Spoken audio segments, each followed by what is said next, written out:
Welcome to Hot Topics in International Trade, brought to you by Bromiller Law Group and Bromiller Consulting Group. Hi, this is Bob Brewer with Bromiller Law Group and Bromiller Consulting Group. Welcome to the podcast. With me, once again, from the Dispatch in Washington, D.C., Victoria Holmes. Hey, Victoria. Hello, Bob. How are you? I am recovering from a flight that was very delayed. Oh, well, what's new? I mean, that coming from D.C. to Dallas? Yeah. Direct? Okay. Yeah, it was direct, and there was a storm, and we had to wait in the plane until the storm. I hate that. So you're stuck on the tarmac for like 2 hours or something? 2 hours? Yeah, it was about an hour and a half. I hate that. There's nothing worse than being stuck in that little compartment. Oh, my God. I had it happen to me once, and it was 3 hours. Oh, wow. Yeah, we were screaming, like, just let us off the plane. Literally. Yeah, and there should be a time limit on that, I think. Well, they said that they can't let us off the plane because when there's lightning on the, in the area, then the crew has to, the crew that's on the ground has to go inside. We don't need them on the ground. If you pull back up to the gate, we'll all go out through the little chute. That's the excuse. That's not a good one. I'm sorry. Yeah, but I also appreciate the fact that, the pilots are working so hard. TSA. Oh, I appreciate that they're all working very hard. Every one of them. Trust me. All right. So, what's on your mind, Bob? What's on your mind, Bob? Well, tell you what's on my mind. You know, I have got to give a shout out to AliExpress. And the reason I say that is because in all the turmoil in trade out there, it just, I've been shopping AliExpress for like 10 years. Okay. And the way I look at it is I'm not necessarily cutting out the middleman, because there used to be a time when people associated AliExpress, just like the Amazon, China, that with crap and gadgets and stuff like that. And that is absolutely not the case. Okay. It isn't. Quality materials come. You don't believe this shirt that I have on right now? This is AliExpress. How much was that shirt? This cost me $8. If I'd have bought this on Amazon, it would have cost me at least anywhere between $25 and $40. About 20, yeah. All right. A question is, well, how long did you have to wait to get that? It wasn't a slow boat from China. Things are really improving, and I got this shirt within 8 days. From China. From China, on AliExpress. Think of AliExpress as the Amazon of China. China. Yeah. It's interesting because when you think about that, well, Bob, how many, what's the percentage of U.S. companies that are on AliExpress? Yeah. Less than 1%. Oh, no. Bob, what's the percent of Chinese companies that are on Amazon? It's 55.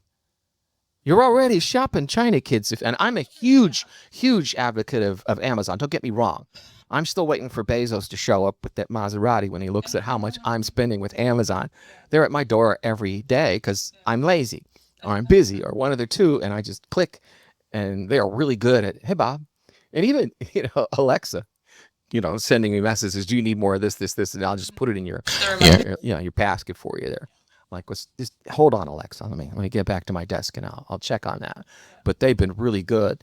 But to me, AliExpress has been learning. And when I say learning, it's like when de minimis went away, right? The $800, okay? I thought, oh, crap, they're going to be crushed. No, they've actually been doing well. And Alibaba overall, of all these websites, the Jack Ma empire and all that, some of them aren't doing so well. I mean, Alibaba's down 60-70%, but they're investing in cloud, okay, and AI, all of that. It's like Amazon even. They're investing in cloud. I mean, it's only 1/6 of their revenue right now.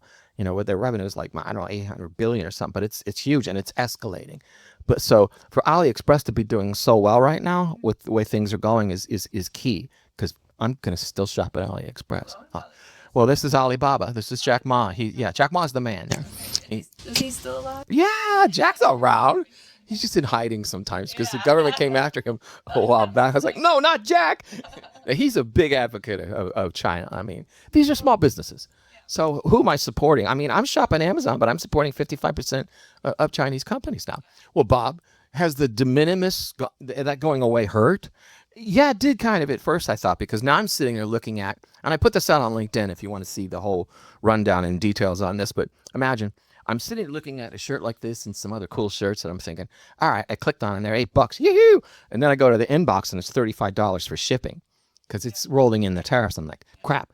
Now I'm way back up to where if I just bought these US-wise, what would it cost versus the shipping charges? Because you got to add tax on top of that. Yeah. So now it's up to, with that added in and everything else, are these two shirts worth $60? You got to think about that.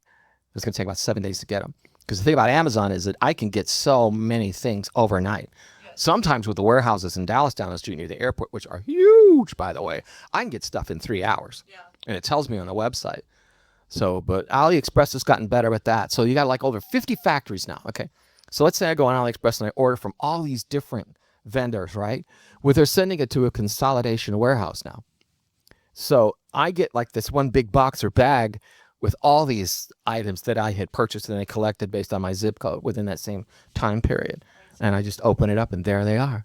So the consolidation warehouses have kind of taken over where de minimis kind of buried them a little bit there with the tariffs. But that's how they're doing it. Very smart. So you got to think about it. If what I'm saying is true, try it out. I'll say yes in the beginning. I got some paper mache shirts. You know, you won't give and take here and there. But overall, the quality is excellent. And some of the things I've gotten in electronics and stuff like that, it's amazing. What electronics do you buy? Oh, I mean, I just got some translator headphones because I wanted to understand if the girls that were doing my pedicle were actually saying nasty things about me in Vietnamese. I don't know. I haven't put it in yet. Hey, Bob's a real idiot. I can't believe. Yeah, I would put it in and hit Vietnamese on my phone in the app, and we'll see. But that was like $9. $9. Yeah. And now I get language translation in my ear. That's pretty cool.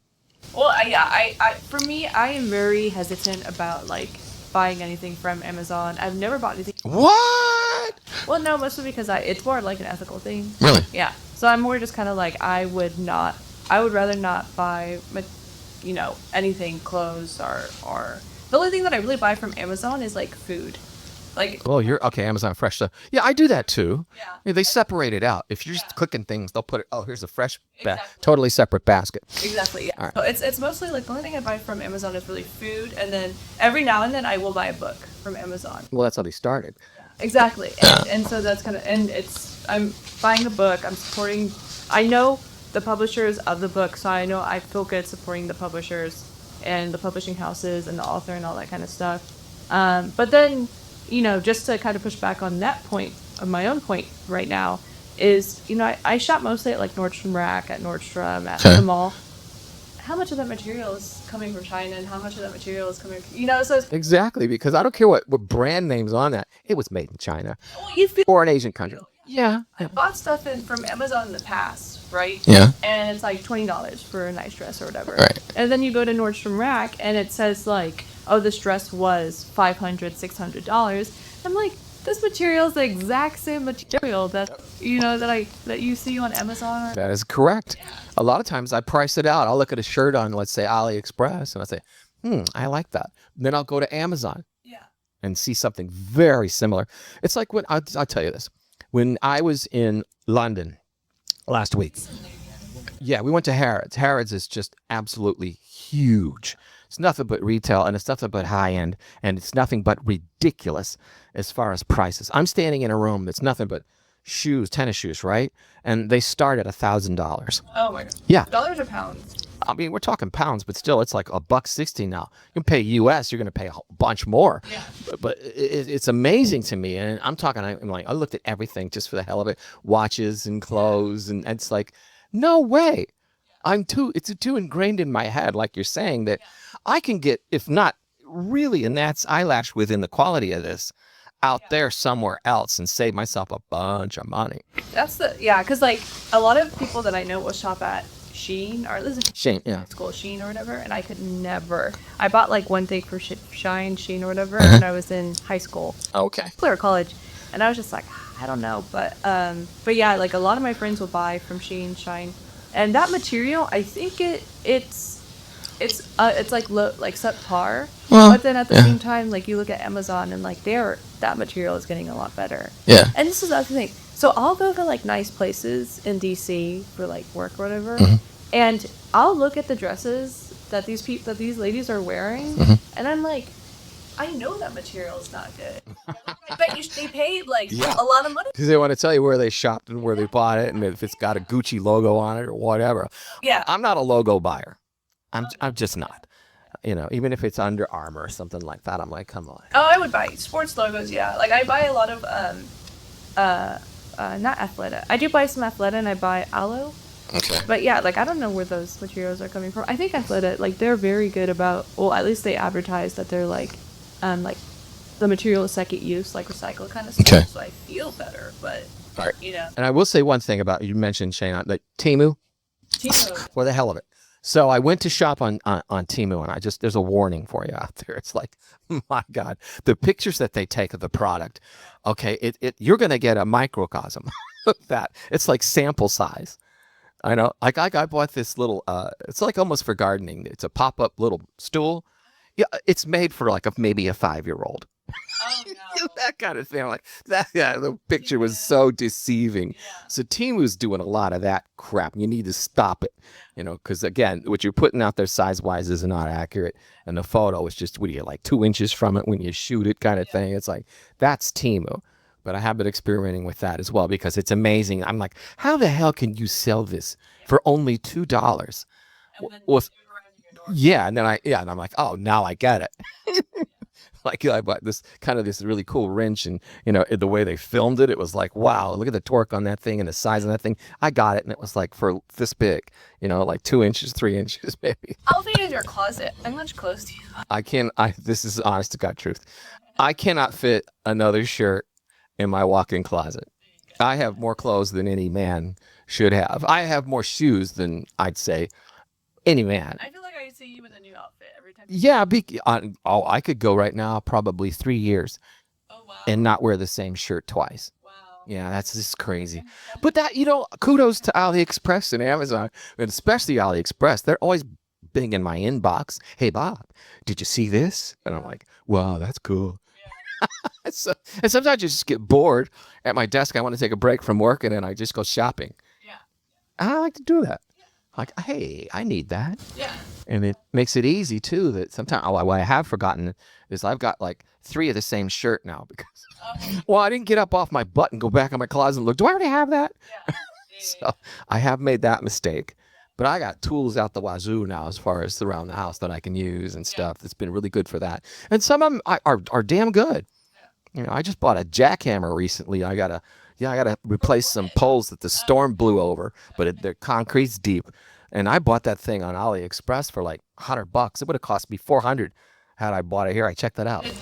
Yeah, jackhammer. I know, but I'm just saying, you'd be amazed at what you can get on the site there. And I'm a shopper. I'm an AliExpress guy. I admit it fully. But I'm an Amazon guy. And I'm constantly, I'm probably every quarter 400 orders at least. Oh, wow. At least. Yeah. But again, that's 55%, 50 to 55% China. Get over it. If you're shopping at Walmart, you're shopping at China. Look at the back of the labels of everything. They've had plenty of these videos out there. If you only knew, how much in your household really comes from China. Because isn't it true that like things that are started to be made in China, this is where I don't know if this is true. I've just heard this through the grapevine, that things that are started to be made in China but finished somewhere else doesn't need to be labeled as like Chinese, like. Well, now you're talking about people are really trying to get around country of origin issues. We have those conversations all the time. Yes, the elements that go in, the substantial transformation or not. Because regardless of what country you're in, if all those elements are still coming from China, it's country of origin China. That's where all the transshipments had come into play with Malaysia, and they were trying to get around that. And that's why the Trump administration was saying, you're not going to use Canada or Mexico as a backdoor if you're trying to manufacture there and blah, blah, blah. So they have cut down on that. Uh-huh. Okay. Well, yeah, I mean, yeah. And that basically, to me, it's interesting conversations that we've had on just that, because we've been able to, and a lot of times, break it down and say, if you can source from a different country, we can kind of get around these. I don't see China and the U.S. really getting along well in trade for a while. Yeah. There are a lot of things that we make to make amends, both sides of the party, quite frankly. But right now, I don't know. I think Trump's still going sometime in May. I think they backed it up, but I think he's still going. Okay. It'll be interesting. But you and I are out of time. I want you to stick around with me for another chit-chat, if you don't mind. I want to talk a little bit more about where we are right now on the Strait of Hormuz. You good with that? Yep. Okay? Good. Yeah. All right. Thanks, guys. See you later.